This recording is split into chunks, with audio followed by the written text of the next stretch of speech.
ऐसी मशीन लगाऊंगा, इस साइड से आलू घुसेगा, उस साइड से सोना निकलेगा। मेरे शब्द नहीं है, नरेंद्र मोदी जी के शब्द हैं। एक मेरे पढ़े लिखे छोटे भाई को यह नहीं पता कि आलू डालेंगे इधर से सोना निकलेगा, ये बयान मोदी जी का है। सोचिए, कल से आपके पास सवाल पूछने का हक ही ना रहे और मीडिया में सिर्फ एक ही आवाज बचे, ऑपोजिशन को जड़ से खत्म कर दें, तो बचेगी बस डिक्टेटरशिप। यही इतिहास में कई बार हो चुका है। जैसे आप अर्जेंटीना और पेरू का एग्जाम्पल देखो, जहां मीडिया सेंसर करके और ऑपोजिशन को जेल में डाल के डिक्टेटरशिप डिक्लेयर कर दी। सेम हाल हुआ था 1975 में इमरजेंसी के टाइम, जहां राहुल गांधी की दादी the then prime minister Indira Gandhi ने सारी मीडिया सेंसर करके और सब ऑपोजिशन को जेल में डाल दिया था और मीडिया सेंसर कर दी थी और सारे बेसिक फंडामेंटल राइट्स भी छीन लिए थे। अब कांग्रेस भी दूध से धुली नहीं है, जहां राहुल गांधी के टाइम बोफोर्स स्कैम और 1984 के सिख राइट्स ने पूरी कम्युनिटी का ट्रस्ट तोड़ दिया था। बीजेपी ने भी काफी स्कैंडल्स करे हैं। तो इससे एक बात प्रूव हो जाती है, कोई भी पार्टी जिसका ऑपोजिशन खत्म हो जाता है उसकी डिक्टेटरशिप कोई रोक नहीं सकता। और एक हमारी रूलिंग पार्टी है जो वोट चोरी जैसे मेजर इशू पे चुप्पी साध के बैठी है। Black and white voter list पे सवाल उठे हैं। पूरा ऑपोजिशन सिर्फ मिलकर ये कह रहा है कि वोटर लिस्ट पे यहाँ पे डिस्कशन हो जाए। आप बनाते नहीं हो, इसको हम एक्सेप्ट कर रहे हैं, आप डिस्कशन तो कीजिए। लेकिन इस चुप्पी में भी एक आवाज किसी से दब नहीं रही है, वो है राहुल गांधी। चाहे वो खुद इम्परफेक्ट हो, लेकिन एक स्ट्रॉन्ग ऑपोजिशन के बिना डेमोक्रेसी का मतलब है सिर्फ डिक्टेटरशिप। और इनकी जर्नी कोई ओवरनाइट सक्सेस नहीं है। इनकी जर्नी चालू होती है मई 2014 से, जहां पर कांग्रेस को लोकसभा इलेक्शन में सिर्फ 44 सीट मिली थी।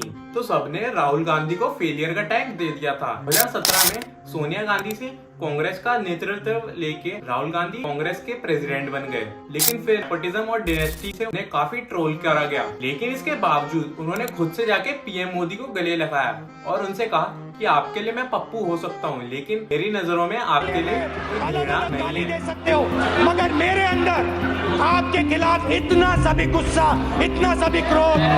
फिर 2018 में उन्होंने 3 स्टेट जीत के अपने करियर का सबसे पहला सक्सेस हासिल किया। लेकिन फिर 2019 में लोकसभा इलेक्शन में कांग्रेस को जब 52 सीट मिली, वो अपने होम स्टेट अमेठी से हार गए, तो उन्होंने अकाउंटेबिलिटी दिखाते हुए रिजाइन कर दिया। अब कुछ लोगों ने इसे प्रिंसिपल और वैल्यू का नाम दिया, लेकिन कुछ ने इसे अपोजिशन की वीकनेस का। फिर 2020 और 21 में राहुल गांधी ने फार्मर्स के साथ प्रोटेस्ट किया, जिससे सेंट्रल गवर्नमेंट ने फार्म लॉस वापसी ले लिए। फिर उसके अगले साल ही ईडी ने राहुल गांधी को इन्वेस्टिगेशन के लिए बुलाया और उनसे 5 दिन तक पूछताछ चली। इसके बाद कांग्रेस ने भी बीजेपी पे सवाल उठाया कि वो सेंट्रल एजेंसीज का मिसयूज करते हैं। और ये वाकई में नोटिस करने वाली चीज है कि 2014 के बाद से ईडी के रडार पे मोस्टली अपोजिशन पार्टी के लीडर्स ही रहे हैं। 2014 में हेमंत बिश्वा पे सीबीआई की रेड पड़ी और अगले साल ही पार्टी चेंज करते ही उनके सारे बाप धुल गए।